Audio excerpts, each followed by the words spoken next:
નમસ્કાર, પારસ યાત્રા બ્લોગમાં આપનું સ્વાગત છે। હું છું પારસ પ્રજાપતિ અને આજે આપણે છીએ અંબાજી માતાના દર્શને। આરાસુર અંબાજી માતા। આરાસુરી અંબાજી માતા આવવા માટે અમદાવાદ, પાલનપુર અને આબુ રોડ સુધીની ટ્રેનની વ્યવસ્થા છે। ત્યારબાદ આપણે ત્યાંથી બસમાં આવવું પડે છે, કારણ કે આ સમુદ્ર લેવલથી 1500 ફૂટની ઊંચાઈએ આવેલું આખું આરાસુરની ટેકરીઓમાં આવેલું સ્થળ છે। એટલે આપણે ડાયરેક્ટ ટ્રેનની ફ્રીક્વન્સી નથી, પણ છેક સુધી બસ આવી શકે છે। અંબાજી ડેપોમાં ઉતર્યા પછી આપણે થોડુંક 200 મીટર જેટલું ચાલવું પડે છે। ત્યારબાદ મંદિરમાં જૂતા અને મોબાઈલ અહીંયા જમા કરાવવા પડે છે, કારણ કે અંદર લઈ જવાતા નથી। મોબાઈલને આપણો જે વસ્તુ હોય એ બધી જમા કરાવી ને સરસ અહીંયા કાઉન્ટર છે મોબાઈલને પગરખા જમા કરાવવાનું, ત્યાં આપણે ત્યાંથી જમા કરાવીને પાવતી લઈ લેવાની, પછી આપણે અંદર મંદિરમાં એન્ટ્રી કરી શકીએ છીએ। મંદિરના ગેટ આટલો સરસ બનાવવામાં આવેલો છે, એને શક્તિદ્વાર નામ આપેલું છે। અને મંદિરના ગેટની આગળ બહાર જ અંબાજી માતાની બ્રાસની એટલે કે પિત્તળની ખૂબ મોટી મૂર્તિ બનાવેલી છે। જે કોઈ ઉતાવળમાં અંદર ના જઈ શકે તો બહારથી પણ દર્શન કરી શકે છે। એટલા માટે ભવ્ય, ખૂબ ઊંચી, લગભગ 10 ફૂટ ઊંચી મૂર્તિ બનાવેલી છે ને એને શક્તિદ્વાર કહેવાય છે। આમ તો એના 4-5 ગેટ છે અંબાજી મંદિરના પ્રવેશ માટે, પણ ભક્તજનો યાત્રિકો માટે આ શક્તિદ્વારથી જ પ્રવેશ અપાય છે। બાકી બધા વહીવટી કાર્યો માટે ને એના માટે પ્રવેશ દ્વાર છે। રોડ ઉપરથી જ આપણને ખૂબ સરસ શક્તિદ્વારથી માતાજીનું મંદિર દેખાય છે। અંદર લઈ જવાની મોબાઈલમાં નહીં છે, એટલે અંદર કંઈ જઈ શકાતું નથી, પણ તમે અંદર જાઓ એટલે બે બાજુ સરસ દુકાનો બનાવેલી છે। એની અંદર યાત્રા પ્રસાદ અથવા ગિફ્ટ કે ટોયસ વગેરે બધું મળી જાય છે। અહીંયા હારની અંદર કતારમાં આપણે જવાનું હોય છે ને બધું સિક્યુરિટી ચેકિંગ થાય છે કે આપની પાસે કંઈ જે અજુગતી વસ્તુ ના હોય। આ રીતે આ પહેલાં માતાજીની મૂર્તિના દર્શન કરીએ। ભગવાન જય અંબે માં, જય અંબે માડી, એ રીતે કરીને બધા દર્શનો કરતા હોય છે ને પછી આપણે અંદર મંદિરની અંદર પ્રવેશ કરીએ છીએ। મંદિરની અંદર પ્રવેશ કરતાં જ મેં કીધું તેમ છે। હવે માતાજીના મંદિર વિશે વાત કરીએ તો આ આખું સુવર્ણ પતરાથી ઢાંકેલું છે ને 360 કળશ, આ જે નાના મોટા થઈને 360 કળશ સોનાના છે। સોનાનું ગિલેટ ચડાવેલા છે સુવર્ણ રીતે। આને એ રીતે તૈયાર કરવામાં આવ્યા છે કે પહેલાં એનું કોપરનું પતરું એના માપથી લેવામાં આવ્યું ને પછી એની અંદર સોનાનું ઢોળ ચડાવવામાં આવેલું છે। એટલે કે આ આખો સોનાનો વર્ક બનાવેલો છે અને પછી એને મંદિર ઉપર ફિક્સ કરવામાં આવ્યું છે।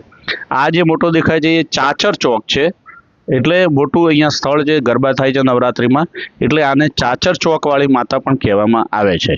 માતાજીના મંદિરની અંદર વિષા યંત્રની પૂજા થાય છે।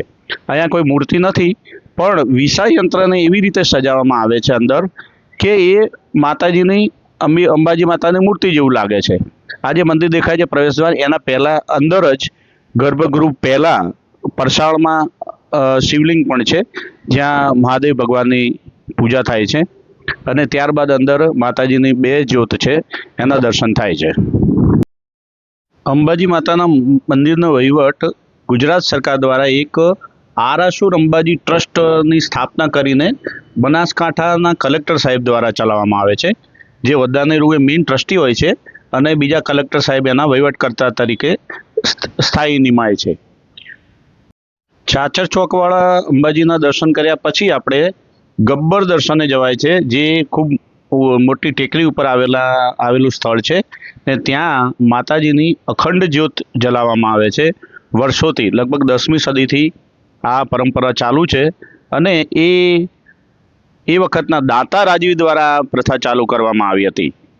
ગુજરાતના યાત્રાધામોના વિકાસ માટે એક વિકાસ બોર્ડ પણ બનાવવામાં આવ્યું છે, જે પવિત્ર યાત્રાધામ વિકાસ બોર્ડ તરીકે ખૂબ સારો ભાગ ભજવે છે। ગબ્બર અંબાજીને તળેટીમાં પહોંચ્યા પછી આપણી પાસે 2 સ્કોપ રહે છે।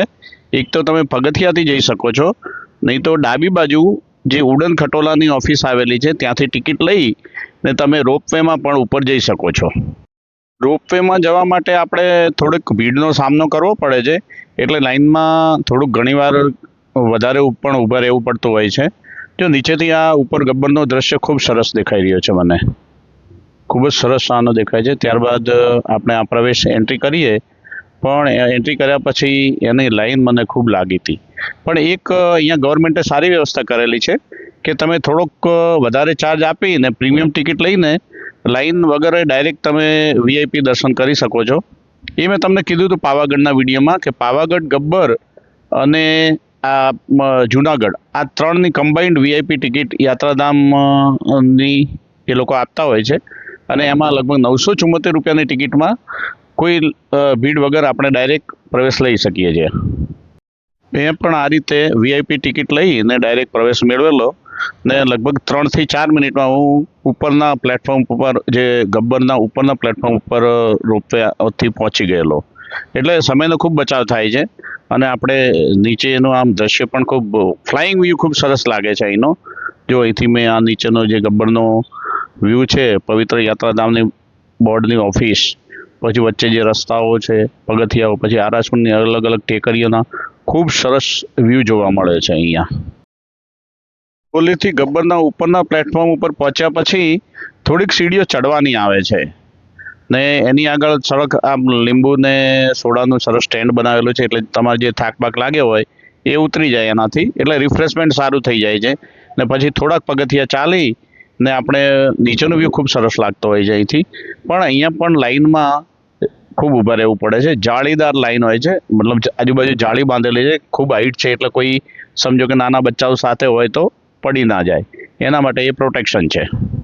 નોર્મલ દિવસો કરતાં તહેવારોના દિવસોમાં થોડી વધારે ભીડ રહેતી હોય છે, એટલે આપણે એ પ્રમાણે થોડુંક મેન્ટલી તૈયાર થઈને જવું પડતું હોય છે. એ આપણે યાત્રા કરતી વખતે થોડુંક ધ્યાન રાખવાનું થાય. આ જગ્યાએ અંબાજી માતાજી જે રથમાં બેસતા હતા તેની એડીના ચિહ્નો છે, અને શ્રી કૃષ્ણ ભગવાન નંદ બાવા જ્યારે આવેલા ત્યારે ચૌલકર્મ આ પીપળીના સ્થળે કરાવેલું એવું કહેવામાં આવે છે. એ આ જગ્યા છે.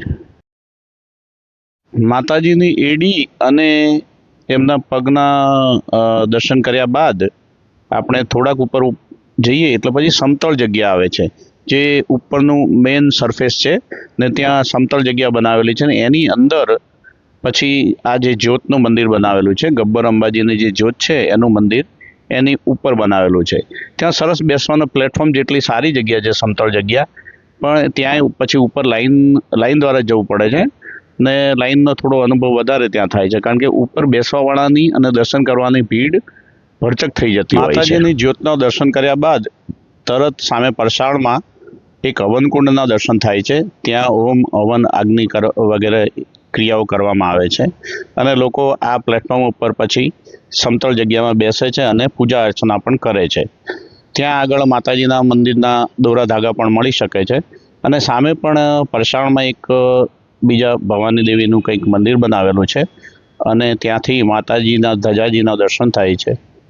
ખૂબ સરસ શિખરબંધ આ મંદિર છે, એટલે માતાજીને ધજાના દર્શન કરવા પણ અનિવાર્ય હોય છે. અને ત્યારબાદ લોકો ખૂબ જ ભક્તિનો અહેસાસ કરીને થોડી વાર બેસીને પછી નીચેની તરફ ઉતરતા હોય છે. અહીંયા દાન દક્ષિણા કે ગાદીની પૂજા કરવા માટેની ભેટ સ્વીકારવામાં આવે છે. ડાબી બાજુ એનું કાર્યાલય પણ બનાવેલું છે કે જ્યાં લોકો પોતાની ભેટ પ્રસાદી આપીને તેની પહોંચ મેળવી શકે છે. આ સામે એક માતાજીનું મંદિર પણ છે પરસાળમાં, તેના પણ દર્શન લોકો કરીને પછી ત્યાં ધન્યતાનો અનુભવ કરતા હોય છે. આ માતાજીના દર્શન કરીએ છીએ, અને ત્યાં પછી એક એકાક્ષરી મંત્ર માં કહેવાય એનો ખૂબ સરસ સિમ્બોલ બનાવેલો છે. આ જો જય મા અંબે, માં જય અંબે એવું લખેલું છે. ત્યારબાદ લોકો પછી પોતાની રીતે નીચે ઉતરી જતા હોય છે. ગબ્બર અંબાજીની જ્યોતના દર્શન કર્યા બાદ પછી પરત પોતાના નીચે ઉતરવા માટે રોપવેમાં આવીને બેસવાનું હોય છે, અને પછી ધીમે ધીમે પાછા નીચે ઉતરી જતા હોય છે. નીચે પહોંચતી વખતે ખૂબ જ સુંદર દ્રશ્યો દેખાતા હોય છે. આ જુઓ, અત્યારે બતાવ્યું જો આ વિહંગમ દ્રશ્ય ઉપરથી જે બર્ડ વ્યૂ લીધેલા હોય એ ખૂબ સરસ દેખાય છે અહીંથી. આ આરાસુરની ટેકરીઓ છે. આરાસુર અરવલ્લી પર્વત છે. અરવલ્લી પર્વતની પર્વતમાળા ખૂબ વર્ષો જૂની છે. આ સૌથી પ્રાચીન આ અરવલ્લી પર્વતમાળા છે એવું કહેવાય છે ભારતના ઇતિહાસમાં. આ જેનો એન્ટ્રી ગેટ છે ભગવાનના ઉપર જવા માટે. જો આ ડોલીઓ સામેથી આવતા ખૂબ સરસ દેખાય છે. સામેથી જે રોપવેની બીજી ડોલીઓ આવતી હોય ને ખૂબ સરસ અહીંથી દેખાય એના દ્રશ્ય હોય છે. આખા પર્વતો, અરવલ્લીના પર્વતો ખૂબ સરસ દેખાય છે ઉપરથી. ચોમાસામાં આ દ્રશ્ય ખૂબ જ મનમોહક હોય છે. અત્યારે જો કે ચોમાસાની સિઝન નથી, પણ ચોમાસામાં એની ગ્રીનરી ખૂબ જોવાલાયક હોય છે. થોડી મિનિટોમાં આપણે નીચે આવી જઈએ છીએ અહીંયા રોપવેથી. પછી રોપવેથી બહાર નીકળવા આપણે જઈએ ત્યારે તમને બતાવું કે ત્યાં એક નેશનલ હેન્ડલૂમનું ખૂબ સરસ પ્રદર્શન હોય છે. આ ગાર્ડનમાંથી આપણે પસાર થઈએ અને તમને બતાવું સામે નેશનલ હેન્ડલૂમવાળાનું એ ખૂબ સરસ પ્રદર્શન જોવા મળે છે. આ જે છે તે હેન્ડીક્રાફ્ટની ખૂબ સરસ ચીજો મળે છે ને બાળકો હોય તો આઈસ્ક્રીમ કે એવું રિફ્રેશમેન્ટ માટે પણ સારી જગ્યા છે. આ હેન્ડીક્રાફ્ટની આઈટમ અહીંયા મળે છે. પછી નીચે રિફ્રેશમેન્ટ માટે સરસ જગ્યા બનાવેલી છે. તમને જો ચા નાસ્તો પાણી કે કંઈ નાસ્તો કરવાની ઈચ્છા હોય તો અહીંયા તમે ફ્રેશ થઈ શકો છો.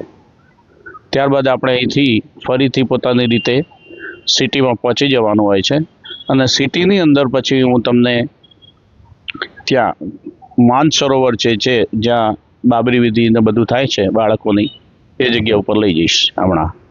અત્યારે આપણે પેલા સ્ટોલ વગેરે જોઈ લઈએ ને પછી અહીંથી બહાર નીકળી જઈશું થોડી વારમાં. અહીંથી ડાબી બાજુ વળવાનું હોય છે. ડાબી બાજુ વળીએ એટલે એક્ઝિટ આવે છે ઉડન ખટેલાનું. હા, ને પછી અહીંયા બહાર જઈએ એટલે તળેટી આગળથી આપણને પ્રાઇવેટ વાહનો કે જે આપણા પોતાના વાહનો હોય એ લઈને પછી આપણે જઈ શકીએ છીએ પાછા. આ જે મેં તમને જણાવ્યું તેમ ગુજરાત ગવર્મેન્ટના ટ્રસ્ટ પહેલાં અહીંયા દાતાના જે રાજવીઓ હતા ને એ બધા અહીંનો વહીવટ કરતા હતા. દાતા એક સ્ટેટ હતું આઝાદી પહેલાં, ને આઝાદી બાદ એનું વિલીનીકરણ કરવામાં આવ્યું. એટલે આ દાતા સ્ટેટનો એક પ્રદેશ ગણાતો હતો ને અહીં લગભગ 80% ભીલ કોમની વસ્તી રહેતી હતી. 80% લોકો ભીલ જ્ઞાતિના વ્યક્તિઓ હતા અહીંયા. આપણે માનસરોવર અત્યારે પહોંચી ગયા છે. હવે હું તમને માનસરોવરની એન્ટ્રી ગેટથી બતાવી દઉં. અહીંયા જમણી બાજુ પહેલાં બટુક ભૈરવજીનું મંદિર આવે છે અને બટુક ભૈરવજીના મંદિર બાદ આપણે ભગવાન મહાદેવ શિવજીનું પણ મંદિર છે અને ત્યારબાદ આ કુંડ માનસરોવર કુંડ છે. અહીંયા બાબરી વિધિને બધું કરવામાં આવે છે. કહેવાય છે કે શ્રી કૃષ્ણ ભગવાનને ચૌલ કરવા માટે, બાબરી ઉતારવા માટે નંદ બાબા અને યશોદા મૈયા અહીંયા લાવેલા. ત્યાં શંકર ભગવાનનું ખૂબ સરસ બનાવેલું છે ને આ કુંડને સરસ રીતે આ જે અંબાજી માતાનું મંદિર છે એનું બિલકુલ બેક સાઈડ છે. અહીંયા બહાર નીકળતા તરત જો અંબાજી માતાનું સરસ મંદિર દેખાઈ રહ્યું છે. ત્યારબાદ આ રીતે અંબાજી માતાની યાત્રા કરીને આપણે પરત થઈએ છીએ. જો મારી ચેનલ ગમી હોય તો લાઈક અને સબસ્ક્રાઈબ જરૂર કરજો. જય અંબે મૈયા, જય આરાસુરી અંબે માં.